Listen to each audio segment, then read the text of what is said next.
A judge humiliated Karoline Leavitt in open court, but just minutes later, Attorney General Pam Bondi had him placed in handcuffs. You won't believe what followed next. Before we dive into the story, drop a comment with your location and don't forget to subscribe so you never miss out on the latest updates. Karoline Leavitt walked into the courtroom, her gaze sharp, her posture composed, an image that commanded attention. At just 27, she held the title of the youngest White House press secretary in history. Today, she stood as the Trump administration's representative, tackling a major corruption case. The accused, James Hunter, was a wealthy developer with strong political connections, facing allegations of misusing public funds for personal gain. From the judge's bench, Samuel Carter observed her with an icy gaze. Leavitt was no stranger to high-pressure situations. She had endured intense media scrutiny and political challenges throughout her career. Yet, this was different. This was about justice, and she knew Carter wasn't just a strict judge. His sharp tongue and unpredictable verdicts were well known. A few hours earlier, Pam Bondi had warned her, Carter's got something shady going on. Be cautious around him. Leavitt stepped toward the plaintiff's table, clutching a hefty stack of documents, fraudulent invoices, questionable transactions, and a signature that immediately caught her attention. Every eye in the courtroom, from the jury to the reporters to James Hunter, who sat with a self-assured smirk, was fixed on her. Then, Judge Carter spoke, his tone steady yet commanding. Miss Leavitt, I have to ask, why has the White House sent someone as young as you here? This is a courtroom, not a press conference. A brief silence followed his remark before a quiet chuckle escaped from Hunter's defense attorney. Unshaken, Leavitt lifted her chin slightly as Carter continued, his authoritative voice filling the room. I trust you have come fully prepared. This is a court of law, and I expect well-founded arguments, he stated, tapping his fingers lightly on the bench as a subtle reminder of his authority. Leavitt gave a small nod, placing her hand on the documents in front of her. She traced the edge of the first page, a silent affirmation of her readiness. Your Honor, she responded, her voice steady and resolute, cutting through the hushed murmurs from the gallery. I am here to present the truth. James Hunter siphoned millions from public funds, and I have undeniable evidence to prove it. Flipping open the file, she pulled out a bank statement marked in red. This financial record from Hunter's company shows a $5 million transfer from public accounts into a private one, far exceeding the approved limit. Judge Carter's expression tightened as he crossed his arms. His composed demeanor barely concealed a trace of skepticism. Financial records, he remarked in a measured yet scrutinizing tone, are something this court has reviewed countless times before. I expect a clear breakdown of what these figures signify rather than just their display. A quiet chuckle came from the defense attorney, a middle-aged man dressed in a neatly pressed gray suit. Beside him, James Hunter sat with his hands clasped, the corner of his mouth curling upward as though convinced he was still in control. Leavitt inhaled deeply, maintaining her composure. She recognized the judge's tactic, testing her confidence, pushing her to falter. Your Honor, she pressed on, her tone gaining emphasis, allow me to clarify. This $5 million transfer lacks any legitimate documentation. Additionally, we have witness statements confirming that Hunter used these funds for personal luxuries. She lifted the paper, her unwavering gaze locked onto Judge Carter. He tilted his head slightly, his eyes narrowing as if calculating his next move. Witness testimony and documents, he mused, his voice lowering, must undergo thorough verification for authenticity. I trust that what you're presenting here is based on solid facts, not mere conjecture, Miss Leavitt. He tapped his hand lightly on the bench again, his gaze sweeping the room, reinforcing his control. Proceed, but ensure your arguments are precise and well supported. The courtroom grew tenser. A female juror in the front row, wearing a dark blue jacket, frowned at Judge Carter, as if sensing the rigidity in his tone. A reporter whispered to a colleague, he's giving her a hard time. But Leavitt didn't notice. She set the bank statement down and pulled out a contract signed between James Hunter's company and the City Planning Commission. Your Honor, she began, her voice steady, "This contract lists the project cost as $2 million, but the actual transfer was $5 million. This discrepancy isn't random, it's evidence of fraud." Judge Carter interrupted, his voice ringing with sternness. "Miss Leavitt, I must ask you to be cautious with such accusations," he warned. "This court doesn't tolerate hasty conclusions. If you intend to argue fraud, I expect you to provide more concrete evidence." He tapped his gavel lightly on the bench, the small sound a reminder of his authority. "Present more, but I won't tolerate imprecision." Leavitt stood still, her gaze unwavering. She sensed Carter was trying to maintain the upper hand, forcing her to prove every minute detail. But she hadn't come here to back down. "Your Honor," she said, her voice sharp yet respectful, "I respect your demand for precision. So, I propose the court closely examine these documents. And if needed, I'm prepared to request an independent audit to verify them." Her words were a polite challenge, silencing the courtroom. James Hunter's defense attorney frowned, the smile on his face beginning to fade. Carter leaned forward, his hands on the bench, his eyes locked on Leavitt. "You're suggesting an independent audit in my courtroom?" he asked, his voice low but carrying a warning. "I remind you, this is where I decide what's reviewed, Miss Leavitt. I expect you to understand your role in this process." He tapped his gavel again, his gaze unrelenting, as if trying to subdue her with his presence. Leavitt stood tall, unflinching. "Your Honor, I fully understand my role, to ensure the truth is fully presented to this court. With your permission, I'll proceed with further evidence."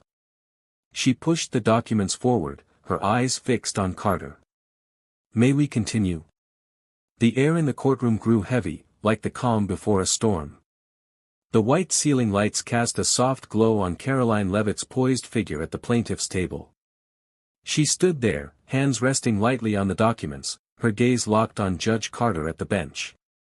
He sat upright, arms crossed over his black robe, his stern face etched with deep lines, the marks of decades wielding justice. After Leavitt's final request to proceed, Carter spoke, his voice deep and steady, carrying the weight of authority. "Miss Leavitt, I'll allow you to continue. But I expect you to present with the clarity and precision this courtroom demands." Leavitt nodded slightly, maintaining her professionalism. "Your Honor, I deeply appreciate your guidance," she replied, her voice ringing with confidence, drowning out the murmurs from the back.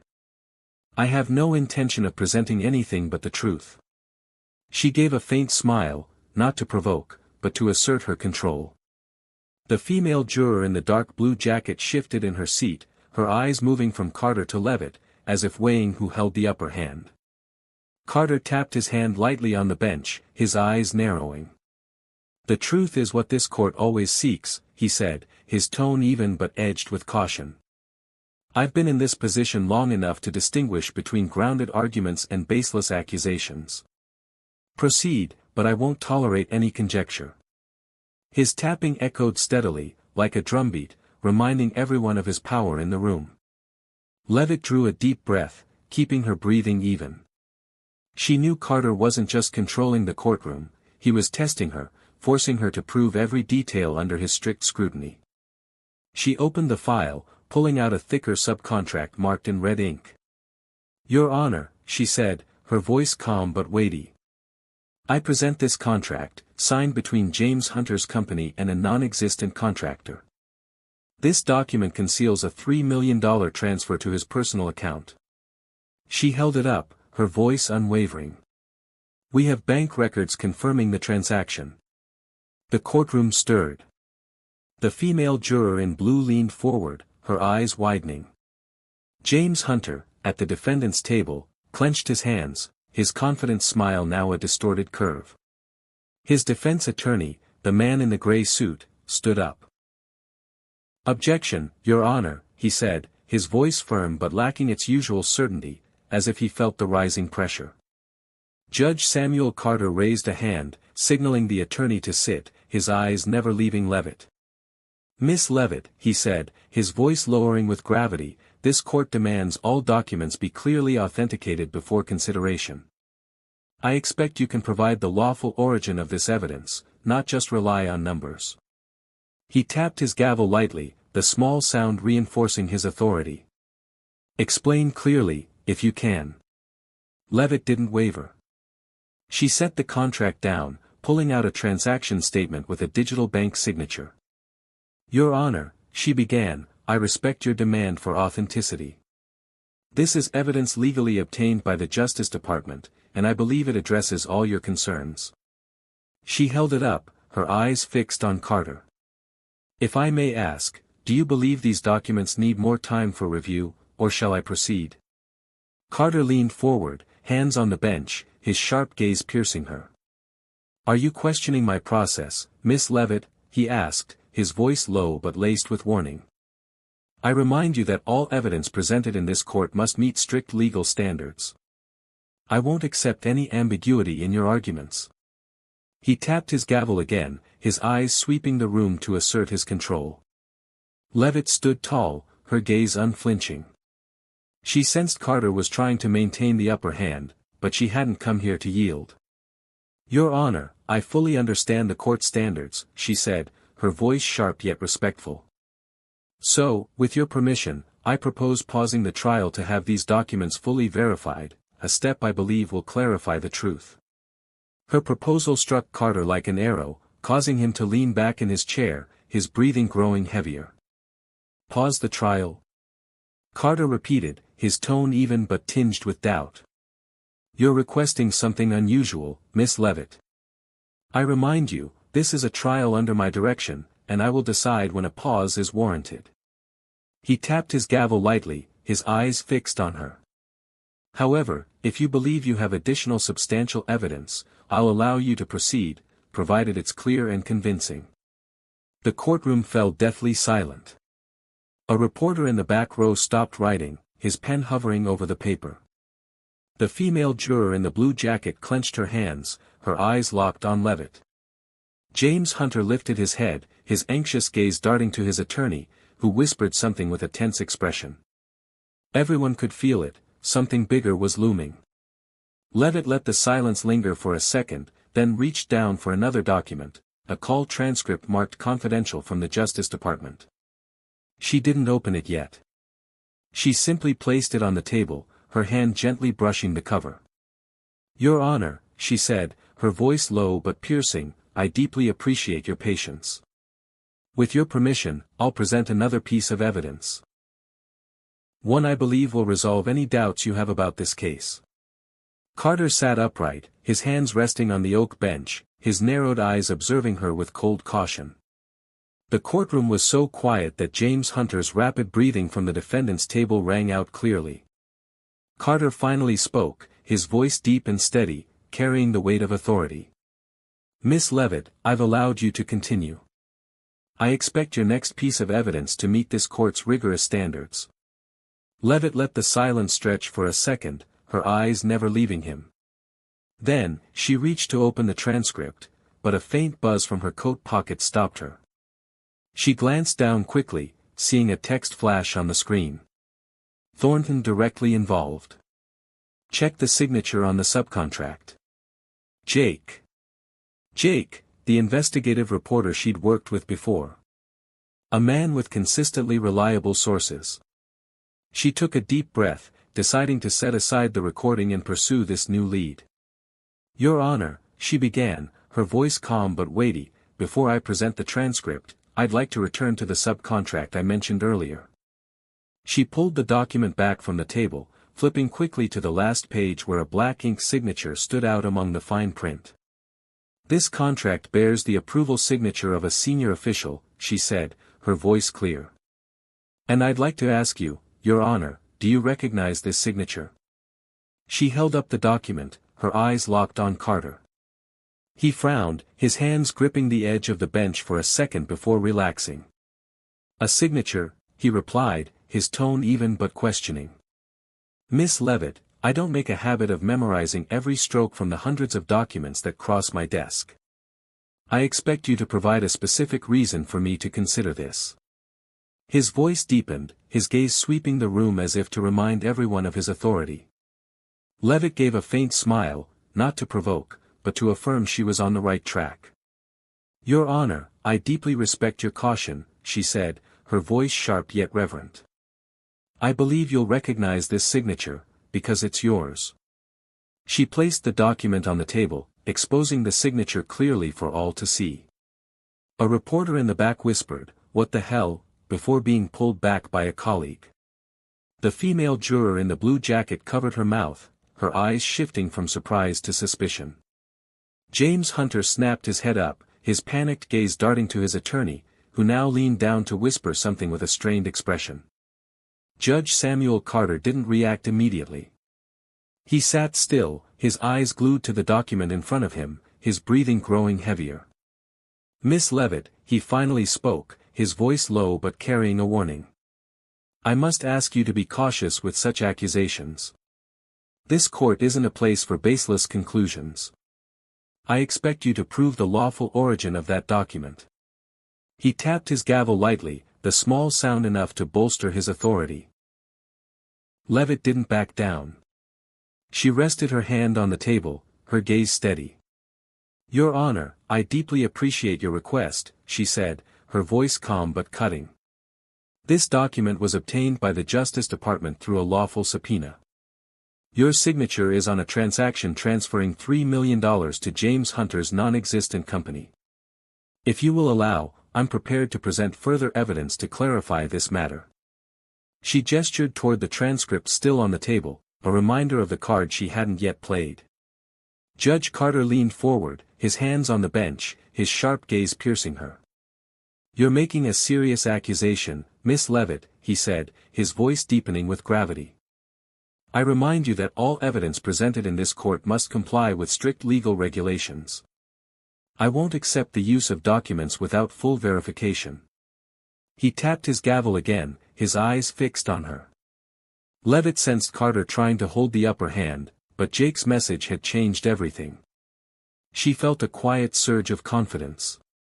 "Your Honor," she replied, her voice low but forceful. "If you doubt the document's authenticity, I propose pausing the trial for an independent agency to verify it, a step I believe will safeguard this trial's fairness." Her proposal cut like a sharp blade, causing Carter to lean back in his chair, his breathing growing heavier. "Pause the trial?"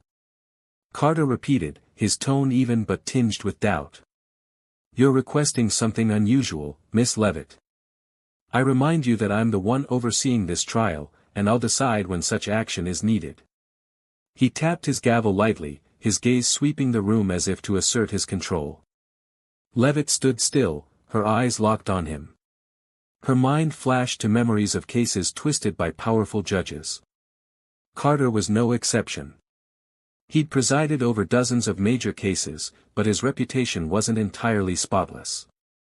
She flipped the document again, comparing the signature to another copy in the file. There was no doubt, it was Carter's signature, signed 3 months ago. She looked up, meeting his eyes directly. "Your Honor," she said calmly, her voice unwavering, "I believe we need to discuss this further, and I have a feeling the next piece of evidence will make you reconsider." The courtroom sank into stifling silence, broken only by the heavy breathing of Judge Samuel Carter from the bench. Karoline Leavitt stood at the plaintiff's table, her gaze as sharp as a blade, holding the document with Carter's signature, clear evidence of his connection to James Hunter. She had just issued a warning. "I have a feeling the next piece of evidence will make you reconsider." Carter sat still, his hands on the oak bench, his narrowed eyes observing her with cold caution. He said nothing, but the tension in the air was palpable. He was facing a dangerous situation. Leavitt took a deep breath, steadying her heartbeat. She knew this was the decisive moment. Not just for the case, but for the credibility of the administration she represented. She placed the document with Carter's signature on the table, then slowly pulled the call transcript from the file. "Your Honor," she began, her voice clear and resonant, slicing through the silence like a sword, "I've presented your signature on the contract transferring $3 million to Mr. Hunter and asked you to explain. Since you haven't responded, I'll let your own words clarify this matter." Judge Carter leaned forward, his voice deepening with gravity. Miss Leavitt, I must ask you to proceed with caution, he said, his sharp gaze piercing her. This court isn't a place for baseless accusations. I expect any evidence you present to be fully verified per legal procedure. He tapped his gavel lightly, the small sound echoing as a reminder of his authority.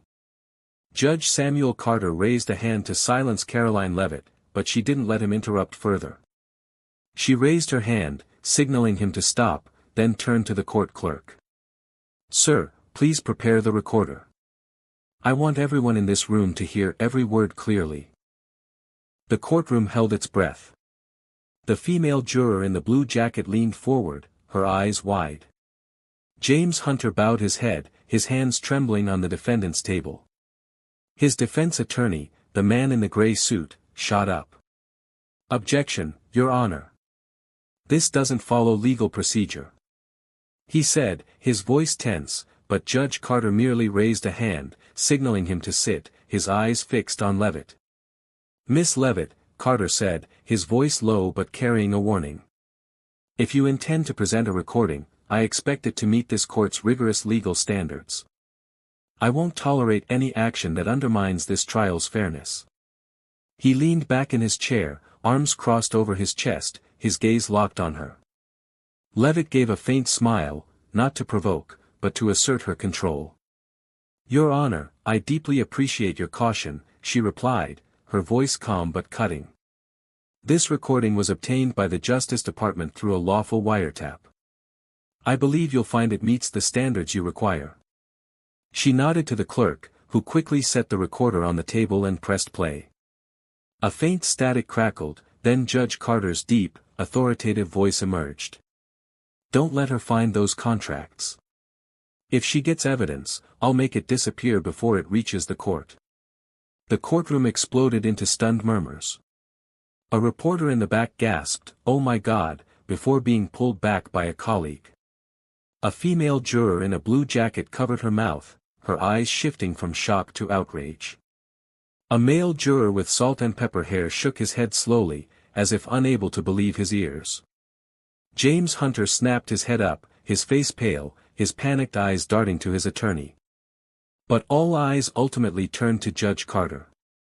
He sat still, his hands gripping the edge of the bench, his gaze fixed on the recorder. His face flushed red, then turned pale as if the life had drained from him. That recording, he spoke, his voice hoarse but striving for dignity. I demand its origin be reviewed. This court cannot accept evidence without full verification. He tapped his gavel lightly, but the sound was feeble, lacking its usual strength. Leavitt interrupted him, her voice sharp yet respectful. Your Honor, I deeply respect your request, she said, but this recording has been verified by the Justice Department. Who were you speaking to in that call? And why did you want to conceal evidence in the very case you're presiding over? She stepped closer, her eyes fixed on Carter. He shot to his feet, hands on the bench, his voice deepening with gravity. Miss Leavitt, I warn you, he said, his eyes flashing with a rare spark of anger. I won't allow any action that undermines this trial's fairness. I demand a pause on presenting this recording until it's verified by an independent agency. He struck his gavel harder, the sound echoing through the room as if trying to reclaim control. Leavitt stood still, her gaze unwavering. She knew she'd hit his weak spot, and she wasn't about to stop. Your Honor, she replied, her voice low but forceful. If you doubt its authenticity, I welcome verification. But allow me to proceed with the presentation. She turned to the jury. Return to your signature on this contract, Karoline Leavitt said, holding up the document again, her eyes locked on Judge Samuel Carter. Would you like to explain why your signature appears on an illegal transaction, or should I let the jury decide for themselves? Carter breathed heavily, his chest heaving like a cornered animal. Miss Leavitt, he said, his voice low but carrying a warning. I remind you that I'm the one overseeing this trial. I won't accept any accusations without clear, verified evidence. He struck his gavel again, his gaze sweeping the room as if to assert his control.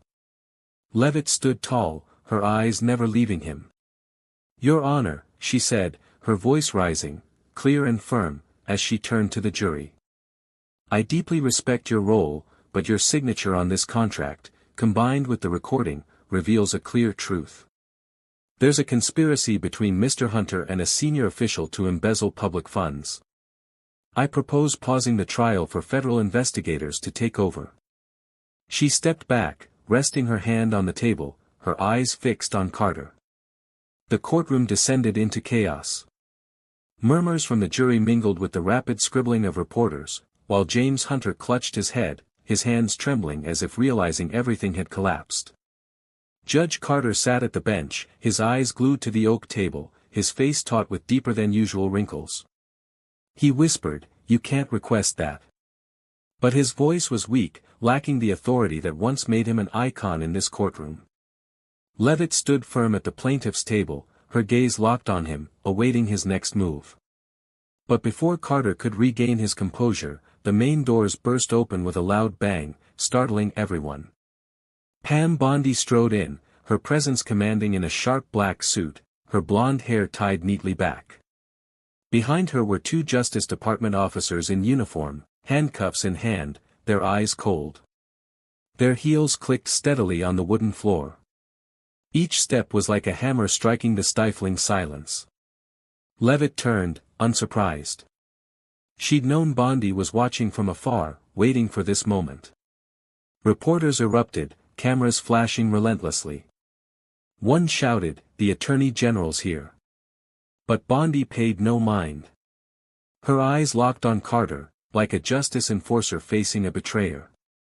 "Judge Samuel Carter," Bondi declared, her voice low but cutting, resonating through the room. "I am Pamela Bondi, United States Attorney General. Under my authority, I declare you under arrest for obstruction of justice, conspiracy to commit fraud, and abuse of judicial power." Her words were a final verdict, shattering Carter's last shred of hope. He snapped his head up, eyes wide with shock, his mouth hanging open. "Judge Samuel Carter," he stammered, as if to protest, but the courtroom exploded in noise. The female juror in the blue jacket shot to her feet, covering her mouth in shock. A male juror with salt and pepper hair whispered to his neighbor, "I knew it." Something was off. James Hunter yelled at his attorney, "Do something." But the attorney just bowed his head, scribbling notes in vain. Reporters surged forward, snapping photos, flashes bursting like fireworks. But Pam Bondi remained steady. She raised a hand, signaling the officers to advance. Carter stood abruptly, hands on the bench, his voice deepening with gravity but trembling. "Miss Bondi, I must protest this action," he said, his eyes flashing with rare anger. "This is a trial under my direction, and I demand a full explanation before any measures are taken." He tapped his gavel lightly, the faint sound a last-ditch effort to cling to authority. Bondi stepped closer, her cold gaze piercing him. "Mr. Carter," she replied, her voice low but commanding, "you no longer have the authority to demand anything in this courtroom. Your signature on an illegal contract and the recording obtained by the Justice Department prove you not only knew of Mr. Hunter's embezzlement but participated in it.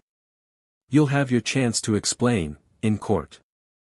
But not here." She nodded to the officers behind her. "Execute the arrest." The two officers stepped forward, one pulled handcuffs from his belt, the other grasping Carter's shoulder. He jerked back, his voice rising in desperation. "This is a gross violation of legal procedure," he said, his eyes sweeping the room as if seeking support. "I demand to review this arrest warrant before any action is taken." But his resistance faded as the click of the handcuffs rang out, locking his wrists together. The metallic sound was a full stop, echoing in a courtroom now without its judge. Leavitt stood still, watching it all with calm eyes. She'd done her part, exposed the truth, laid the groundwork for Bondi to finish it. Bondi turned to her, giving a slight nod, a brief but meaningful gesture. "Good work, Caroline," she whispered, her voice low enough for only Leavitt to hear. Leavitt smiled faintly, saying nothing. Their coordination needed no words. The Justice Department officers pulled Carter down from the bench, leading him through the courtroom aisle. He stumbled, head bowed, avoiding the eyes of the jury that once revered him. A reporter shouted, "Judge Carter, do you have anything to say?" But he didn't respond. The officer's footsteps echoed steadily, blending with the growing murmurs of the crowd. As the side door opened, Carter glanced back at Leavitt one last time, his eyes filled with resentment. But she stood there, unmoving, a victor without need for boast. The courtroom remained in shock. Hunter sat still, hands clutching his head, his face ashen.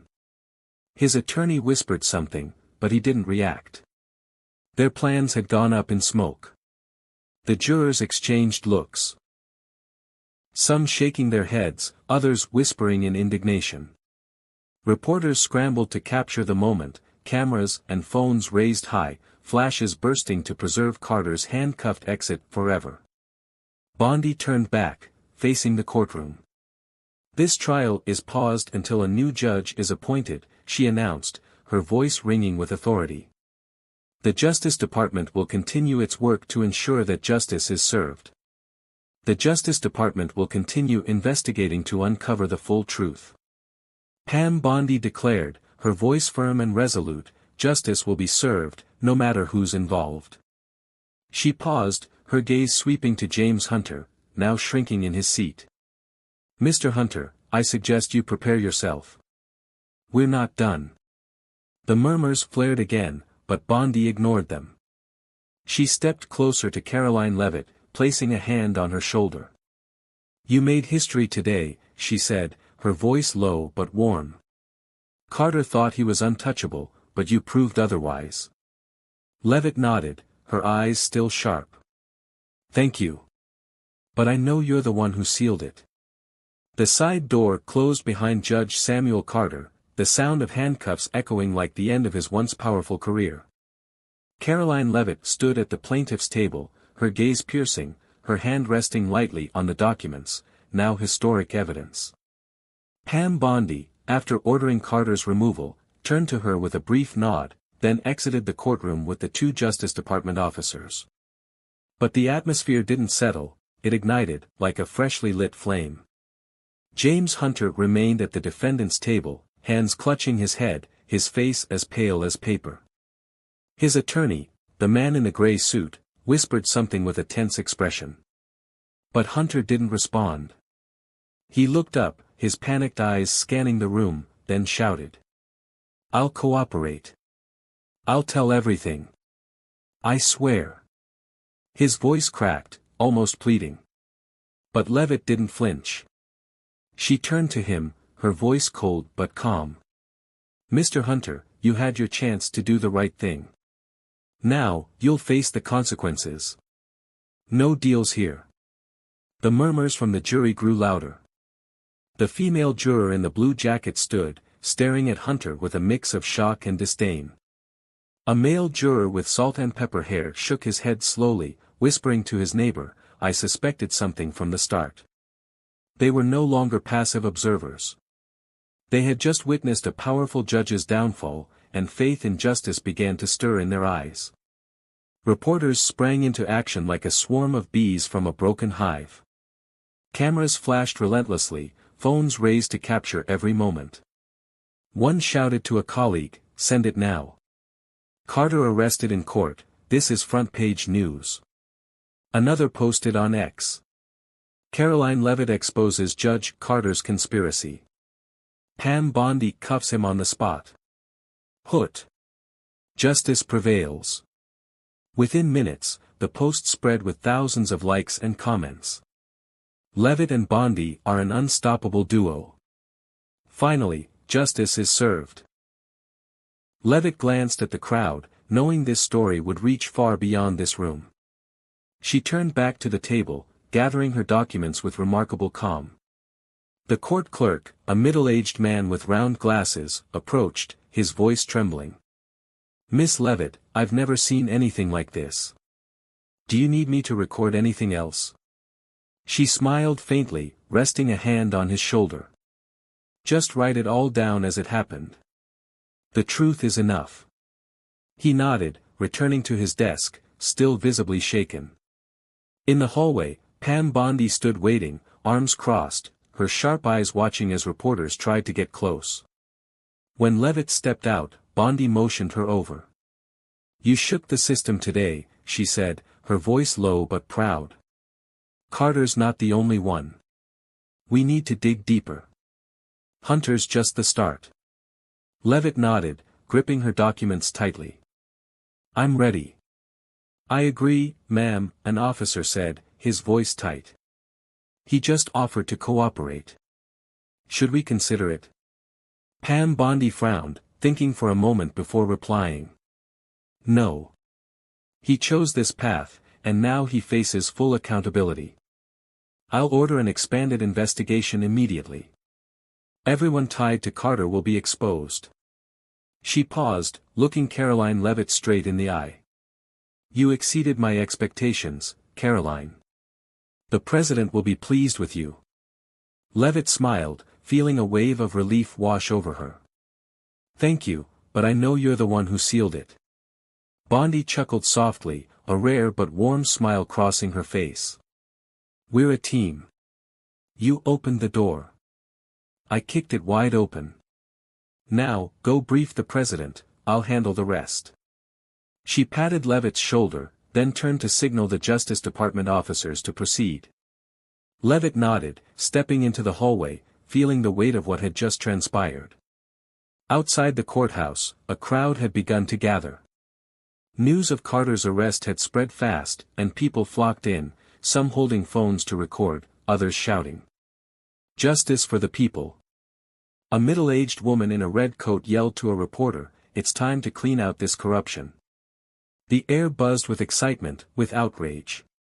The public had long awaited a moment like this. On social media, the hashtag Leavitt Bondi began trending, with tens of thousands of posts praising the two women who took down Carter. One user wrote, "Karoline Leavitt, just 27, made a judge pay the price. This is the future of justice." Another added, "Pam Bondi shows no mercy. She's a nightmare for the corrupt." Leavitt didn't have time to check her phone, but she knew what she and Bondi had just done would change how people viewed the justice system. She stepped out of the courthouse, sunlight hitting her youthful yet resolute face. A reporter rushed forward, thrusting a microphone toward her. "Miss Leavitt, how do you feel seeing Judge Carter arrested?" She paused, looking straight into the camera. "I feel justice has been served. This isn't about me or Miss Bondi.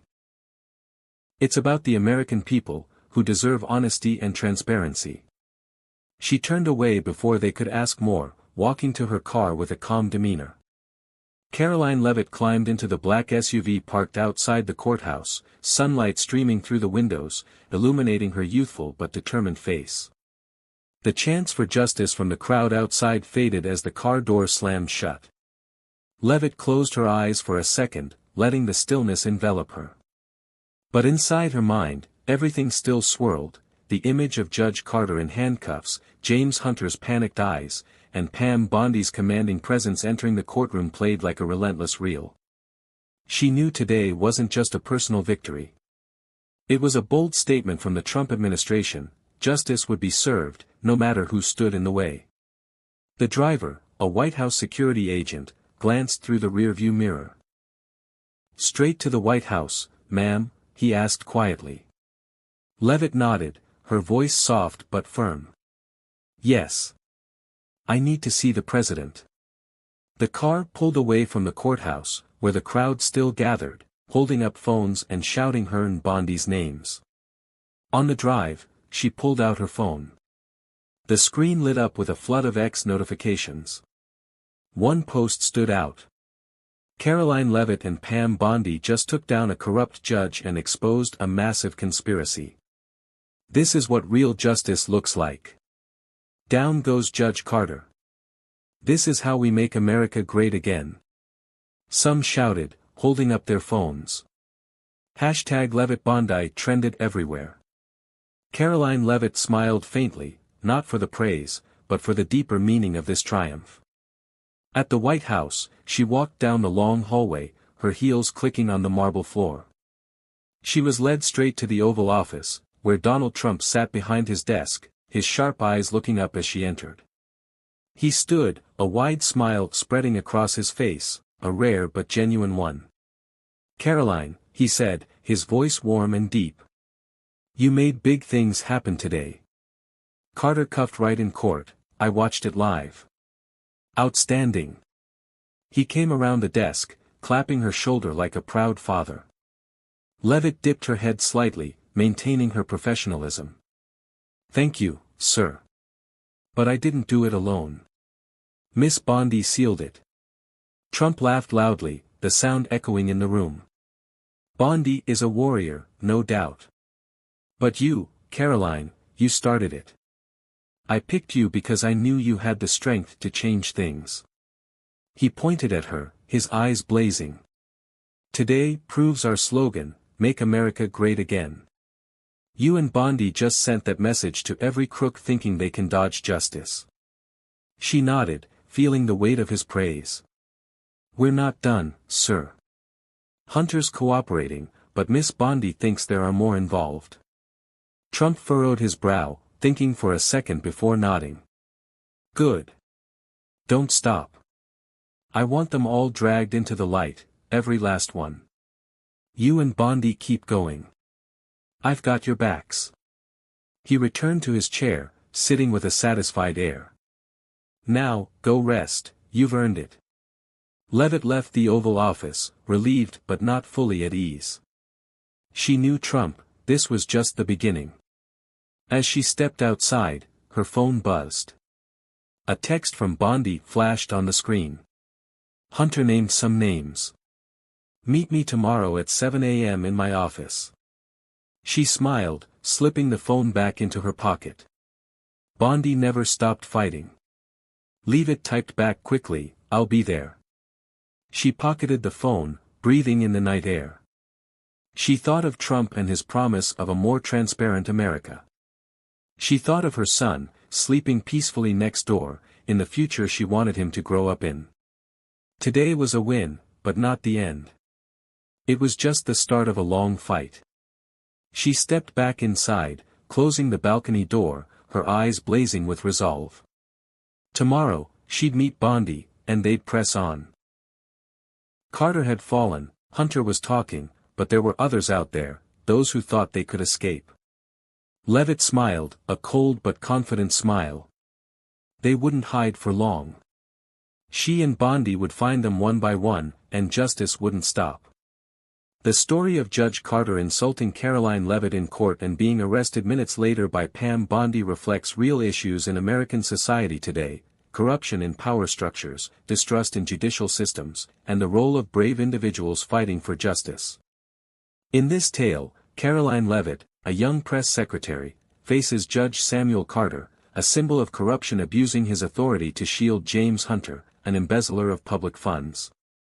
Leavitt's teamwork with Pam Bondi, the Attorney General, leads to Carter being handcuffed in court, sending a powerful message that no one is above the law. Leavitt's dogged presentation of evidence, from signed documents to recordings, shows the strength of truth against pressure and personal insults. The explosive reaction on X and the public support in the story mirror today's reality.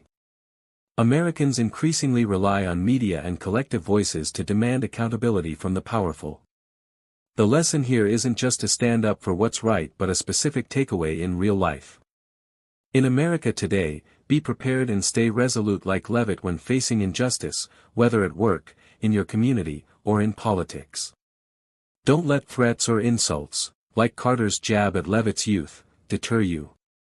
Find strong allies like Bondi, who are ready to act when the moment strikes, and use modern tools like social media to amplify your voice, just as the public did with Leavitt and Bondi. Finally, remember that justice, as Trump stressed in the Oval Office, demands persistence, not a one-time win but a long fight to change the system. Don't forget to hit subscribe to follow Caroline Leavitt and Pam Bondi's journey in exposing corruption. Thanks for watching. Don't forget to subscribe and hit the bell icon to stay tuned for the next video on 30 Minds, where justice never stops unfolding.